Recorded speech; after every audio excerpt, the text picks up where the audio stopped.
Hello welcome back. आज हमारा topic जो होगा वो है rate of change of velocity. मतलब हमारा टॉपिक जो होगा वो है एक्सेलरेशन। मीन हमारे पास नई फिजिकल क्वांटिटी है, नई फिजिकल क्वांटिटी को हमने डिस्कस करना है और ये फिजिकल क्वांटिटी किसके साथ एसोसिएटेड होती है और किस चीज के लिए होती है। देखो यहाँ पर वर्ड आ रहा है रेट। हमने सीखा बहुत अच्छे तरीके से रेट, लेकिन यहाँ पर हमने किसका निकालना है? Of change of velocity. Velocity जब चेंज होगी ऑब्जेक्ट की, इसका मतलब ये है कि जब ऑब्जेक्ट मोशन में होगा उसकी वेलोसिटी चेंज हो भी सकती है, नहीं भी हो सकती है। जब ऑब्जेक्ट की वेलोसिटी चेंज होगी उसका रेट हम कैसे मेजर करेंगे? उसका रेट हम मेजर करेंगे by introducing another physical quantity जिसको हम नाम देंगे एक्सेलरेशन। लेकिन अगर हमने ऑब्जेक्ट का रेट निकालना है किस चीज का? ऑब्जेक्ट के साथ जो वेलोसिटी है, ऑब्जेक्ट जब मोशन में होगा उसकी वेलोसिटी होगी, जब वो वेलोसिटी चेंज होगी उसका रेट हमने निकालना होगा। तो हमें सबसे पहले जानना है कि हमने मोशन जो है, मोशन कितने किस्म का पड़ा है। एक है हमारे पास यूनिफॉर्म मोशन और दूसरा है नॉन यूनिफॉर्म मोशन। तो दोनों केस में हमने देखना है क्या ऑब्जेक्ट की वेलोसिटी जो है वो चेंज होती है या नहीं होती है। अगर होती है तो किस रेट से वो चेंज होती है वो हमने फाइंड आउट करना है। अब बिफोर प्रोसीडिंग फर्दर हम सबसे पहले यहां पर एक टर्म सीखेंगे। बिल्कुल बेसिक टर्म है, सब जानेंगे। सब ये सोच रहे होंगे कि हमें ये चीज जो है बहुत अच्छे तरीके से पता है, maybe, but still we will be discussing about this कि इस चेंज का मतलब क्या होता है, चेंज हम कैसे फाइंड आउट करते हैं। देखो हमारे पास, मेरे पास है 10 रुपए, ठीक है, मेरे पास है 10 रुपए। फिर मैं एक आर के बाद देखता हूं मेरे पास है 20 रुपए, ठीक है। इसका मतलब यह है कि एक आर पहले जब टाइम जीरो था, मींस एक आर इनिशियल टाइम पर मेरे पास कितने पैसे थे? 10 रुपए। लेकिन एक आर के बाद मेरे पास कितने पैसे हैं? 20 रुपए। अब मुझे निकालना है कि क्या यहां पर रुपीज जो मेरे पास थी क्या वो चेंज हुई या नहीं। तो मैं कैसे निकालूंगा? मैं सिर्फ डिफरेंस इनका निकालूंगा। क्या निकालूंगा? डिफरेंस, जिसको हम माइनस कहते हैं, सब्ट्रैक्शन कहते हैं। डिफरेंस हम निकालते हैं जब भी हमने चेंज निकालना होता है, हम डिफरेंस निकालते हैं। हम देखेंगे बाद में मेरे पास कितने हैं, बाद में मेरे पास कितने हैं अभी, ठीक है नहीं, और पहले कितने थे। मेरे पास निकलेगा चेंज, मींस कितना चेंज हुआ। तो यहां से मुझे पता चल रहा है कि 10 चेंज हुआ है। अब यहां पर ये प्लस साइन वाला आया, पॉजिटिव आया, नेगेटिव नहीं आया। पॉजिटिव इंडिकेट कर रहा है कि मेरे पास कुछ चीज जो थी वो इंक्रीज हुई है। अगर नेगेटिव वैल्यू आता सब, फॉर एग्जाम्पल मेरे पास अगर 20 रुपए होते, अगर मेरे पास 20 रुपए होते और थोड़ी देर के बाद मैं देख रहा हूं कि मेरे पास 10 रुपए हैं, मैं चेंज निकालूंगा। 10 - 20 जो बाद में है और पहले जो थे, मेरे पास रहेगा -10। मेरे पास आंसर जो आएगा वो -10 आ जाएगा। -10 का यहां पर ये मतलब है कि आपके पास 10 रुपए कम हो गए हैं। तो हमने क्या देखा कि हमारे पास कोई फिजिकल क्वांटिटी है, अगर हमने उसका वैल्यू निकालना है कि वो फिजिकल क्वांटिटी जो है कितनी चेंज हुई, तो हम उस फिजिकल क्वांटिटी की दो पर्टिकुलर वैल्यूज लेंगे, दो डिफरेंट पॉइंट्स पर या पर्टिकुलर इंटरवल में। इंटरवल मैंने समझाया है, दो पॉइंट्स के बीच का gap, it can be in terms of a time. जैसे हम टाइम की बात करेंगे, मैं कहूंगा टाइम हमारे पास 0 था और टाइम हमारे पास 1 था। 0 होने का मतलब है इनिशियल टाइम, जैसे मैं कहूंगा 9 बजे और 10 बजे। 9 और 10 के बीच का गैप जो आ रहा है, एक वैल्यू मींस 1 आवर का, इसको हम कहेंगे, अभी ये एक एग्जांपल है कि इंटरवल है। इसी तरीके से अगर मैं कहूंगा 2 और 3 मिनट के बीच में या 1 और 2 मिनट के बीच में ये जो टाइम गैप आ रहा है 1 मिनट, इसको कहेंगे इंटरवल। इस इंटरवल में हमारे पास दो पॉइंट्स आ जाते हैं। दो डिफरेंट पॉइंट्स पर एक पर्टिकुलर फिजिकल क्वांटिटी की वैल्यू कितनी रही है, क्या वो चेंज हुई है या नहीं हुई है, वो हम कैसे फाइंड आउट करते हैं? हम डिफरेंस निकालेंगे कि इस वैल्यू पर, इनिशियल वैल्यू पर या किसी पर्टिकुलर पॉइंट पर कितनी वैल्यू थी, उसके बाद दूसरे पॉइंट पर कितनी वैल्यू थी। दोनों वैल्यूज का हम डिफरेंस निकालेंगे, लेकिन याद रखेंगे फाइनल माइनस इनिशियल करेंगे, इनिशियल माइनस फाइनल नहीं करेंगे। और ये डिफरेंस हमने देखा, ये डिफरेंस हमारे पास पॉजिटिव भी आ सकता है और ये डिफरेंस हमारे पास नेगेटिव भी आ सकता है। तो इसका मतलब ये है कि हमारे पास जो फिजिकल क्वांटिटी की वैल्यू चेंज होगी वो आइदर पॉजिटिव हो सकती है या वो नेगेटिव हो सकती है। पॉजिटिव का मतलब ये है कि हमारे पास फिजिकल क्वांटिटी जो है या तो वो इंक्रीज होगी या तो हमारे पास वो डिक्रीज होगी। तो सिर्फ ये दो चीजें आ जाती हैं चेंज में, कि कोई भी फिजिकल क्वांटिटी हमारे पास चेंज हो रही है तो इसका मतलब ये है कि उसकी वैल्यू जो है आइदर इंक्रीज हो रही है या डिक्रीज हो रही है। अगर हमारे पास चेंज जो है, चेंज जो है वो जीरो है। मींस कि हमारे पास ना ही फिजिकल क्वांटिटी इंक्रीज हुई है और ना ही फिजिकल क्वांटिटी डिक्रीज हुई है। तो इस केस में हम कहेंगे वो जो हमारे पास फिजिकल क्वांटिटी है वो कांस्टेंट रही है, मतलब वो चेंज नहीं हुई है, मतलब वो सेम रही, उसकी वैल्यू सेम रही है हर एक इंटरवल के बीच में, हर एक इंटरवल या हर एक दो पॉइंट्स के बीच में उस फिजिकल क्वांटिटी की वैल्यू कांस्टेंट रही है। तो अब हम मूव करेंगे हमारे पास जो एक्सेलरेशन का कंसेप्ट है, एक्सेलरेशन का कंसेप्ट है जो हमारे पास टॉपिक है rate of change of velocity. कि हमने क्या निकालना है, रेट, किसका रेट निकालना है, चेंज ऑफ वेलोसिटी। जब वेलोसिटी चेंज होती है ड्यूरिंग मोशन, जब एक ऑब्जेक्ट मोशन में होता है, अगर उसकी वेलोसिटी चेंज होगी उसका रेट हम कैसे फाइंड आउट करेंगे। तो उसके लिए हमें सबसे पहले जानना है कि हमने पढ़ा मोशन जो है वो दो किस्म के होते हैं जनरली। हमारे पास एक यूनिफॉर्म मोशन है, दूसरा है नॉन यूनिफॉर्म मोशन। और हमारे पास सिलेबस में जो अभी तक हमने पढ़ा है और इस क्लास 9th में, वो है स्ट्रेट लाइन मोशन। वो है straight line motion, means uniform motion in a straight line, ये हमारे पास जनरल टॉपिक था। और non uniform motion, non uniform motion हमारे पास स्ट्रेट लाइन में भी हो सकता है, कर्व्ड पाथ पे भी हमारे पास हो सकता है। तो ये जनरली हमारे पास इस क्लास में, इस सिलेबस में जो हमारे पास है वो है motion in a straight line. लेकिन वो मोशन यूनिफॉर्म भी हो सकता है और नॉन यूनिफॉर्म भी हो सकता है। अब हम स्टेप बाय स्टेप देखेंगे, क्या इस मोशन में वेलोसिटी चेंज होती है, क्या इस मोशन में वेलोसिटी चेंज होती है, मतलब यूनिफॉर्म मोशन में वेलोसिटी चेंज होती है और नॉन यूनिफॉर्म मोशन में वेलोसिटी चेंज होती है या नहीं होती है। अगर होती है तो उसका रेट जो है कितना हो सकता है और वो हम कैसे फाइंड आउट कर सकते हैं। तो सबसे पहले हम लेंगे यूनिफॉर्म मोशन। अगर हम यूनिफॉर्म मोशन का कंसेप्ट देखेंगे, हमने ये पढ़ा ऑब्जेक्ट जब इक्वल डिस्टेंस ट्रैवल करता है इक्वल इंटरवल ऑफ टाइम में, इंटरवल ऑफ टाइम में मींस हर एक इंटरवल ऑफ टाइम में ऑब्जेक्ट इक्वल डिस्टेंस ट्रैवल करता है इक्वल इंटरवल ऑफ टाइम में, तब जाके हमारे पास ऑब्जेक्ट जो होता है वो यूनिफॉर्म मोशन में होता है। फॉर एग्जाम्पल मेरे पास है एक ऑब्जेक्ट, उसकी इनिशियल पोजीशन जो है सपोज वो है पॉइंट ओ से वो गया पहुंचा पॉइंट ए तक। एट ओ हमारे पास टाइम कितना था, suppose T is equals to 0। At point A जो है हमारे पास टाइम है T is equals to 1। Suppose O से ए तक इसने डिस्टेंस कवर किया 10 किलोमीटर, ठीक है। अब यहां से यहां तक अगर हम बात करेंगे तो यहां से यहां तक हमारे पास कितना टाइम लगा, 1 आवर, 1 आवर का गैप है। तो हमने क्या निकालना है इसमें, T is equals to 1 minus T is equals to 0। देखो जब भी दो पॉइंट्स के बीच का गैप हमें निकालना है तो डिफरेंस निकालना है, चेंज निकालना है। अब मैं लेट कर रहा हूं कि यहाँ पॉइंट ए से ये ऑब्जेक्ट फिर आगे गया पहुंचा पॉइंट बी पर, और यहां पर टाइम जो है that is T is equals to 2। और यहां से यहां तक भी इसने डिस्टेंस कितना कवर किया, 10 किलोमीटर। फिर बी से सी तक गया, यहां से यहां तक भी इसने डिस्टेंस 10 किलोमीटर कवर किया, यहां पर टाइम जो है टी इज इक्वल्स टू 3। अब अगर हम गौर से थोड़ा सा देखेंगे इसमें, इस ऑब्जेक्ट में हम अगर इस चीज को देखेंगे, यहां पर हम देख रहे हैं कि ऑब्जेक्ट जो है वो इक्वल डिस्टेंस ट्रैवल कर रहा है इक्वल इंटरवल ऑफ टाइम में।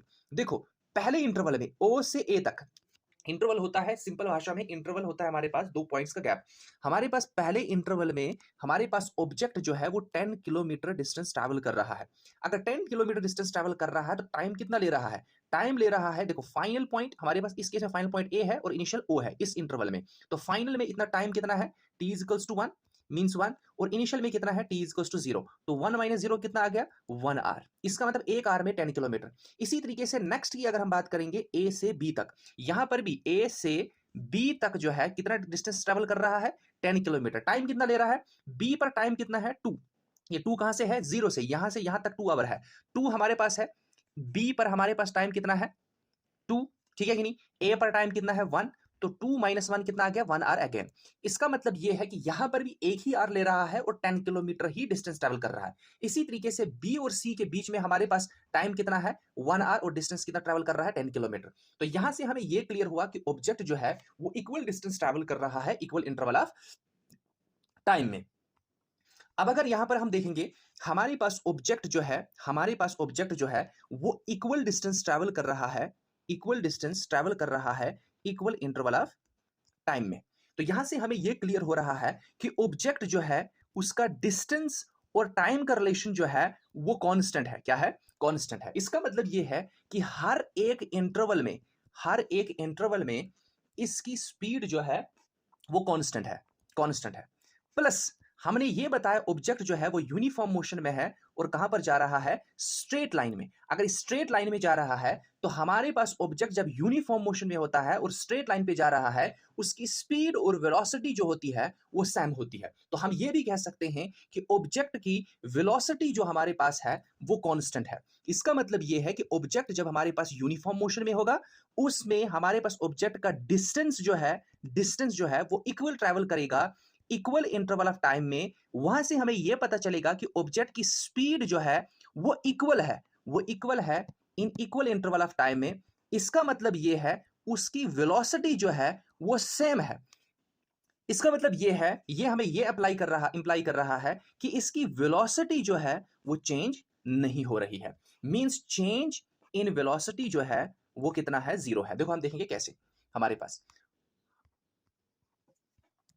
हमारे पास ऑब्जेक्ट जो है वो पॉइंट ए से जा रहा है बी तक, बी से जा रहा है सी तक। ए से बी तक जो है वो 10 किलोमीटर डिस्टेंस ट्रेवल कर रहा है एक आवर में। बी से सी तक 10 किलोमीटर एक आवर में। यहां पर इसकी स्पीड कितनी है, 10 किलोमीटर। यहां पर पॉइंट बी पर कितनी है, 10 किलोमीटर पर आवर। यहां पर भी कितनी है, 10 किलोमीटर पर आवर। अब अगर किसी दो पॉइंट के बीच में हम निकालेंगे कि इसकी वेलोसिटी चेंज जो है, क्या वेलोसिटी चेंज हो रही है या नहीं हो रही है। देखो पॉइंट सी पर इसकी वेलोसिटी कितनी है, 10 kilometre per our. Point B पर कितनी है, 10 किलोमीटर पर आवर। अब चेंज निकालेंगे, कैसे चेंज निकालेंगे, माइनस करके। तो माइनस करके हमारे पास आंसर कितना आ जाएगा, 0। इसका मतलब यह है कि जब एक ऑब्जेक्ट यूनिफॉर्म मोशन में होता है, और कहां पर uniform motion, in a straight line. अगर हमारे पास एक यूनिफॉर्म मोशन होता है, ऑब्जेक्ट स्ट्रेट लाइन पे जा रहा है और उसका मोशन यूनिफॉर्म है, उस केस में हमारे पास वेलोसिटी जो है वो चेंज नहीं होती है। जब वेलोसिटी चेंज नहीं होती है, इसका मतलब यह है कि हम उसका रेट नहीं निकाल सकते हैं। रेट नहीं निकालने का मतलब क्या है कि उसका रेट जो होगा, rate of change of velocity जो होगा वो 0 के बराबर होगा। लेकिन अगर हमारे पास ऑब्जेक्ट नॉन यूनिफॉर्म मोशन में है, अगर ऑब्जेक्ट हमारे पास कहां पर है, नॉन यूनिफॉर्म मोशन, जैसे हमारे पास ऑब्जेक्ट जो है पॉइंट ओ से गया ए तक, ए से गया बी तक, बी से गया सी तक। ओ से ए तक जो है वो 10 किलोमीटर डिस्टेंस ट्रैवल कर रहा है एक आवर में। ए से बी तक जो है वो 5 किलोमीटर डिस्टेंस ट्रैवल कर रहा है एक आवर में। बी से सी सपोज 4 किलोमीटर डिस्टेंस ट्रैवल कर रहा है एक आवर में। ठीक है। अब अगर हम ओ और ए के बीच का डिफरेंस देखेंगे, इसने कितना डिस्टेंस ट्रैवल किया, तो 10 किलोमीटर इसने ट्रैवल किया डिस्टेंस, कितने आर में, एक आर में। अगर ए से बी तक, देखो ए पर अब तो हमारे पास 10 किलोमीटर आ गया। देखो यहां पर 0 है, 10 किलोमीटर। यहां से यहां तक का मतलब क्या है, यहां से यहां तक वैल्यू जो है वो 10 किलोमीटर है। यहां पर तो फिर 0 है। इसका मतलब ए पर हमारे पास कितना है, 10 किलोमीटर। फिर ए से बी जाएंगे, 5 किलोमीटर और ऐड हो जाएगा। इसका मतलब ओ से बी तक कितना है, 15 किलोमीटर। लेकिन ए और बी के बीच का डिस्टेंस कितना है, वो है 5 किलोमीटर। इसने 5 किलोमीटर डिस्टेंस ट्रैवल किया कितने आर में, एक आर में। अब अगर यहां पर हम कोई भी पॉइंट लेंगे, जैसे हम ओ और ए के बीच में देखेंगे कितना डिस्टेंस है, 10 किलोमीटर एक आर में। ए और बी के बीच में कितना डिस्टेंस ट्रैवल किया, 5 किलोमीटर। इसका मतलब यहां पर चेंज देखो, यहां पर 10 किलोमीटर है, यहां पर 5 किलोमीटर है, यहां पर 4 किलोमीटर है। ठीक है। तो इसका मतलब यह है कि हमारे पास जो चेंज है, जो वेलोसिटी है, जो वेलोसिटी ऑब्जेक्ट की है, देखो डिस्टेंस ट्रैवल करेगा टाइम के हिसाब से, मींस हमारे पास स्पीड आ जाएगी। ठीक है। लेकिन हमारे पास ऑब्जेक्ट जो है स्ट्रेट लाइन में जा रहा है, यहां पर हम इन टर्म्स ऑफ वेलोसिटी भी डिस्कस कर सकते हैं। इसका मतलब यह है कि इसकी वेलोसिटी जो है वो सेम नहीं रह रही। देखो सबसे पहले आवर में कितनी वेलोसिटी है, 10 kilometre per our, suppose in इस डायरेक्शन। फिर 5 किलोमीटर पर आवर है, फिर 4 किलोमीटर पर आवर है। इसका मतलब इसकी वेलोसिटी जो है वो चेंज हो रही है। क्या हो रही है, वेलोसिटी चेंज हो रही है। अब जब वेलोसिटी ऑब्जेक्ट की चेंज हो रही है, तो इसको हमने मेजर करना है। क्या करना है, मेजर करना है। तो कैसे करेंगे मेजर, हम देखेंगे इसका रेट, कि किस रेट से ये वेलोसिटी चेंज हो रही है। लेकिन उस रेट को फाइंड आउट करने के लिए हमें नई फिजिकल क्वांटिटी जो है इंट्रोड्यूस करनी पड़ेगी। उस फिजिकल क्वांटिटी को हम कहते हैं एक्सेलरेशन। तो एक्सेलरेशन हमें क्या बताएगा, rate of change of velocity with respect to time. Time के हिसाब से या हर एक इंटरवल में हमारे पास ऑब्जेक्ट की वेलोसिटी जो है वो कितनी चेंज हो रही है। इसका मतलब ये है कि हमारे पास एक्सेलरेशन क्या है, तो एक्सेलरेशन हमारे पास सिंपली है, ये वो फिजिकल क्वांटिटी है जो हमें मेजर करवाती है क्या, rate of change of velocity with respect to time के हिसाब से ऑब्जेक्ट की वेलोसिटी कितनी चेंज होती है। सपोज हमारे पास पॉइंट ए है और ये है पॉइंट बी। हम कहेंगे ऑब्जेक्ट और पॉइंट सी, ऑब्जेक्ट ए से गया बी से गया सी।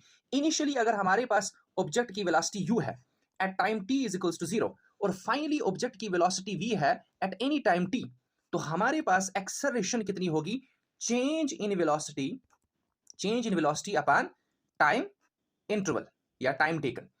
यहां पर एक्सेलरेशन जो हमारे पास होगा that will be final velocity minus initial velocity upon final time minus initial time, means a is equals to v minus u upon t। तो ये मुझे बताएगा, दिस इज मैथमेटिकल स्टेटमेंट। तो सिंपल भाषा में ये है कि हमने क्या सीखा, अगर हमारे पास ऑब्जेक्ट नॉन यूनिफॉर्म मोशन में है, उसकी वेलोसिटी क्या होगी, चेंज होगी। कितनी चेंज होगी, हमें उसका रेट मेजर करना होगा। ये रेट मेजर करना होगा, इस चीज के लिए हमें नई फिजिकल क्वांटिटी इंट्रोड्यूस करनी पड़ेगी, जिसको हम कहेंगे एक्सेलरेशन। इसका मतलब एक्सेलरेशन जो है वो हमें मेजर करवाएगा कि ऑब्जेक्ट की वेलोसिटी जो है वो कितनी चेंज हो रही है हर एक इंटरवल ऑफ टाइम में। ठीक है, तो ये मैंने मैथमेटिकल स्टेटमेंट बताया कि जनरली अभी तक हमने एग्जांपल के हिसाब से पढ़ा, जनरली मैंने बताया कि अगर हमारे पास ऑब्जेक्ट की वेलोसिटी,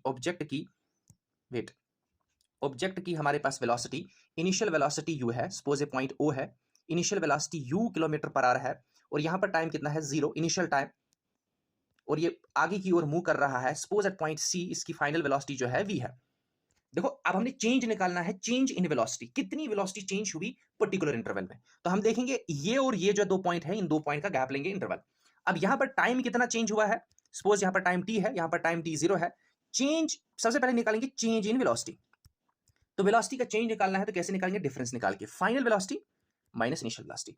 अच्छा, टाइम इंटरवल जो है, चेंज इन टाइम मींस हमने टाइम इंटरवल निकालना है, तो final time minus initial time that's equals to t। तो देयरफॉर हमारे पास एक्सेलरेशन को ए से डिनोट करते हैं। एक्सेलरेशन हमारे पास क्या होगा, change in velocity with respect to time, this will be an acceleration. अब हमारे पास यहां पर क्या है कि हमारे पास एक्सेलरेशन आ गया v minus you upon T. अब अगर हम v और u की बात करेंगे, दोनों वेलोसिटी है तो चेंज है। देखो हमारे पास अगर वेलोसिटी की वैल्यूज दो है, वेलोसिटी है और जो चेंज आ जाएगा वो भी वेलोसिटी ही होगी। मतलब मेरे पास 20 रुपए हैं, फिर मेरे पास 10 रुपए हैं, चेंज आ गया -10, तो -10 भी रुपी है, मतलब इतने कम हो गए हैं। तो चेंज इन वेलोसिटी होगा, ये भी हमारे पास क्या ही होगा, वेलोसिटी की वैल्यू। यहां से हमें ये पता चल रहा है कि एक्सेलरेशन जो है वो किस पे डिपेंड है, वेलोसिटी पे डिपेंड है। चेंज इन वेलोसिटी पे डिपेंड है, मींस वेलोसिटी पे डिपेंड है। लेकिन वेलोसिटी हमारे पास क्या है, एक वेक्टर क्वांटिटी है। अगर एक्सेलरेशन एक वेक्टर क्वांटिटी पे डिपेंड है तो इसका मतलब ये है कि एक्सेलरेशन जो है वो एक वेक्टर क्वांटिटी है। अच्छा, अगर ये वेक्टर क्वांटिटी है, इसकी वैल्यू हम कहां से फाइंड आउट करेंगे, मैग्नीट्यूड इससे फाइंड आउट करेंगे। लेकिन डायरेक्शन क्या होगा, इसका डायरेक्शन क्या होगा, इसका डायरेक्शन वही होगा जो direction of change of velocity होगा। जिस डायरेक्शन में वेलोसिटी चेंज होगी उस वही डायरेक्शन हमारे पास एक्सेलरेशन का भी होगा। अगर हमारे पास चेंज इन वेलोसिटी जो है, चेंज इन वेलोसिटी जो है पॉजिटिव आ गया, अगर पॉजिटिव आ गया तो हमारे पास एक्सेलरेशन पॉजिटिव होगा। उसी चीज को हम कहते हैं एक्सेलरेट करना। एक्सेलरेशन होता है चेंज इन वेलोसिटी। अब चेंज इन वेलोसिटी दो किस्म के हो सकते हैं, इंक्रीज भी हो सकता है, डिक्रीज भी हो सकता है। जब एक्सेलरेशन इंक्रीज होता है, जब हमारे पास एक्सेलरेशन इंक्रीज होता है, मींस पॉजिटिव होता है, उस चीज को हम एक्सेलरेशन कहते हैं। अब यहां पर कंफ्यूज आप हो जाएंगे, ये क्या एक्सेलरेशन इंक्रीज होगा तो एक्सेलरेशन है। लेकिन अब मैं दूसरा पॉइंट बताऊंगा, जब हमारे पास चेंज इन वेलोसिटी, ये है हमारे पास चेंज इन वेलोसिटी, अगर चेंज इन वेलोसिटी हमारे पास नेगेटिव आ गया, नेगेटिव मींस डिक्रीज हो गया, तो इसका मतलब ये है कि अब हमारे पास एक्सेलरेशन डिक्रीज हुआ। क्यों, मैंने अभी बताया जिस डायरेक्शन में चेंज इन वेलोसिटी होगा वही डायरेक्शन एक्सेलरेशन का होगा। एक्सेलरेशन डिक्रीज होगा, इस एक्सेलरेशन को कहते हैं हम रिटार्डेशन। तो पॉजिटिव एक्सेलरेशन को एज अ एक्सेलरेशन कहते हैं और नेगेटिव एक्सेलरेशन को हम रिटार्डेशन कहते हैं। ठीक है, अब हमारे पास यहां पर ये क्वेश्चन अराइज हो रहा है कि अगर हमारे पास ऑब्जेक्ट यूनिफॉर्म मोशन में होगा तो उस केस में एक्सेलरेशन कितना होगा, उस केस में एक्सेलरेशन होगा 0। क्यों, हमारे पास यूनिफॉर्म मोशन में जो चेंज इन वेलोसिटी होता है वो 0 होता है, मींस वहां पर वेलोसिटी चेंज ही नहीं हो रही है। जब वेलोसिटी चेंज ही नहीं हो रही है तो देयरफॉर एक्सेलरेशन कितना होगा, v minus you upon T. लेकिन v माइनस यू जो है वो है 0, 0 अपॉन टी कितना आ जाएगा, 0। इसका मतलब यूनिफॉर्म मोशन में हमारे पास एक्सेलरेशन कितना होगा, 0। और नॉन यूनिफॉर्म मोशन में हमारे पास एक्सेलरेशन जो होगा नॉन 0।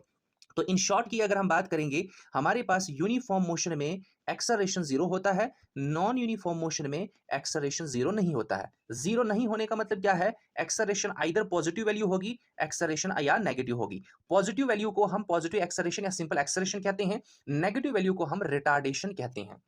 ठीक है, फॉर एग्जाम्पल हमारे पास बाइक है, बाइक को हम एक्सेलरेट करते हैं with the help of accelerator, उसको इसलिए एक्सेलरेटर कहा जाता है। हम फोर्स अप्लाई करते हैं, हम उसकी वेलोसिटी चेंज करते हैं। अगर हम एक्सेलरेट करेंगे तो मतलब हम उसकी वेलोसिटी इंक्रीज कर रहे हैं। वेलोसिटी इंक्रीज होने का मतलब, इंक्रीज का मतलब क्या है? चेंज कर रहे हैं। फिर हम उसको कम कर रहे हैं। कम जब हम करते हैं उस चीज को रिटार्डेशन कहते हैं। देखो, कम हो या ज्यादा हो, दोनों चेंज ही है। ठीक है, तो अब हमारे पास इसके ही रिलेटेड छोटा सा टॉपिक है कि जब हमारे पास ऑब्जेक्ट जो है उसकी एक्सेलरेशन होती है, मींस ऑब्जेक्ट मोशन में है और वो एक्सेलरेट कर रहा है, मींस उसकी वेलोसिटी चेंज हो रही है, उस मोशन को कहते हैं एक्सेलरेटेड मोशन। तो सिंपल भाषा में है, एक्सेलरेटेड मोशन क्या होता है? जब एक ऑब्जेक्ट मोशन में होता है, उसकी वेलोसिटी चेंज होती है, मींस उसकी एक्सेलरेशन की कुछ वैल्यू है, एक्सेलरेशन जीरो नहीं है, एक्सेलरेटेड मोशन। और ये एक्सेलरेटेड मोशन जो है वो यूनिफॉर्मली एक्सेलरेटेड मोशन भी हो सकता है, नॉन यूनिफॉर्मली एक्सेलरेटेड मोशन भी हो सकता है। अब यूनिफॉर्मली एक्सेलरेटेड मोशन कब होगा और नॉन यूनिफॉर्मली एक्सेलरेटेड मोशन कब होगा, वो हम डिस्कस करेंगे। सबसे पहले हम करेंगे यूनिफॉर्मली एक्सेलरेटेड मोशन। देखो, हमारे पास एक ऑब्जेक्ट है, वो पॉइंट ए से गया, पहुंचा पॉइंट बी पर, फिर पहुंचा पॉइंट सी पर। अब सपोज मैं कह रहा हूं कि यहां पर ऑब्जेक्ट जो हमारे पास है उसकी एक्सेलरेशन जो है इनिशियली, सपोज यहां पर जो है एक्सेलरेशन 0 है, फिर पॉइंट बी पर एक्सेलरेशन उसकी 10 है और पॉइंट सी पर एक्सेलरेशन जो है 20 है। सबसे पहले हमने देखना क्या एक्सेलरेशन जो है, क्या एक्सेलरेशन वेरी कर रही है। एक्सेलरेशन यहां पर मतलब है हमारे पास change in velocity. Velocity change हो रही है, हाँ हो रही है। ठीक है, कितनी चेंज हो रही है, या हम इन टर्म्स ऑफ वेलोसिटी भी लिख सकते हैं कि हमारे पास this is 10 kilometre per hour, फिर 20 किलोमीटर पर आवर, फिर 30 किलोमीटर पर आवर। देखो, वेलोसिटी चेंज हो रही है। सबसे पहले कितनी थी? 10, फिर कितनी चेंज हुई? 10 और चेंज हुई, फिर 10 और चेंज हुई, चेंज तो हो रही है। लेकिन दो पॉइंट, दो वैल्यूज के बीच का गैप कितना है? अगर इन दो वैल्यूज के बीच का गैप देखेंगे कितना है? 10 किलोमीटर पर आवर। इन दो पॉइंट्स के बीच का गैप कितना है? 10 किलोमीटर पर आवर।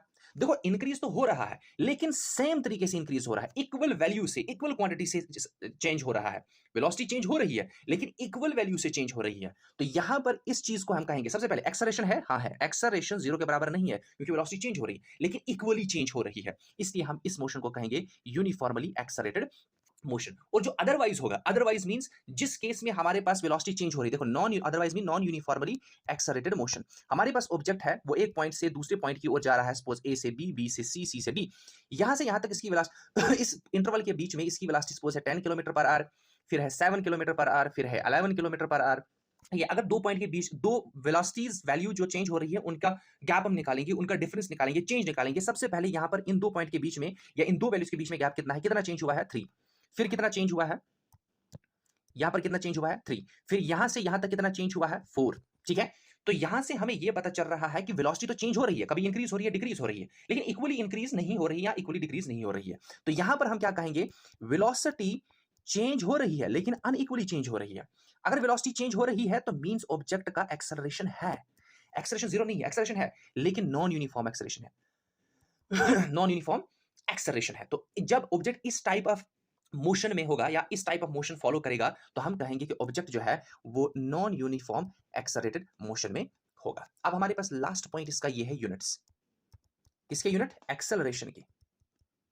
एक्सेलरेशन हम एक्सेलरेशन के बेस पर भी एक्सप्लेन करेंगे इन टर्म्स ऑफ मैथमेटिकली कल कि किस तरीके से हम मोशन को डिस्क्राइब करते हैं मैथमेटिकली। एक्सेलरेशन, एक्सेलरेशन किसके बराबर है? Change in velocity, change in velocity upon time. अच्छा, वेलोसिटी का यूनिट क्या है? Metre per second. Upon time का यूनिट क्या है? सेकंड।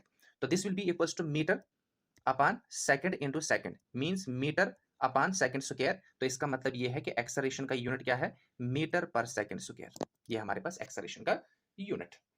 अब एग्जांपल दे दूंगा मैं यूनिफॉर्मली एक्सेलरेटेड मोशन और non uniformly accelerated motion. Uniformly accelerated motion का बेस्ट एग्जांपल है जब एक ऑब्जेक्ट फ्री फॉल में होता है, अंडर फ्री फॉल मोशन की अगर हम बात करते हैं। अब फ्री फॉल क्या होता है ये हम पढ़ेंगे ग्रेविटेशन में। ठीक है, जब एक ऑब्जेक्ट, सपोज ये हमारे पास है अर्थ है, यहां से किसी ऑब्जेक्ट को मैं ड्रॉप कर रहा हूं यहां से अर्थ की ओर, अगर ये ऑब्जेक्ट फॉल हो रहा है सिर्फ अर्थ की ग्रेविटी की वजह से, ग्रेविटी एक फोर्स है हमारे पास, सिर्फ इसकी वजह से, बाकी ईयर आसपास जो है ईयर मॉलिक्यूल उनकी वजह से इस पे कोई फोर्स एक्ट नहीं हो रहा है, या कोई भी हमारे पास दूसरा ऑब्जेक्ट है उसकी वजह से फोर्स जो है एक्ट तो हो रही है, बहुत नेग्लिजिबल है, लेकिन सिर्फ अर्थ की वजह से ये मूव कर रहा है। अब जब ये मूव करेगा इसकी वेलोसिटी जो है वो चेंज होगी कंटिन्यूअसली, लेकिन यूनिफॉर्मली चेंज होगी। चेंज होगी मींस एक्सेलरेट करेगा लेकिन यूनिफॉर्मली चेंज होगी, सेम तरीके से चेंज होगी। उसको हम कहते हैं acceleration due to gravity. Accelerate करेगा ड्यू टू ग्रेविटी की वजह से। ये हम पढ़ेंगे डिटेल में। जैसे एग्जांपल अभी there are non uniform accelerated motion की अगर हम बात करेंगे तो जनरली हमारे पास, जैसे हमारे पास कोई व्हीकल होता है, वो किसी मार्केट के थ्रू पास होती है, तो उसको कभी वेट करना पड़ता है, कभी रुकना पड़ता है, कभी चलना पड़ता है, कभी रुकना पड़ता है, कभी फास्ट इज, तो that's the best example for non uniformly accelerated motion. तो दिस वाज ऑल अबाउट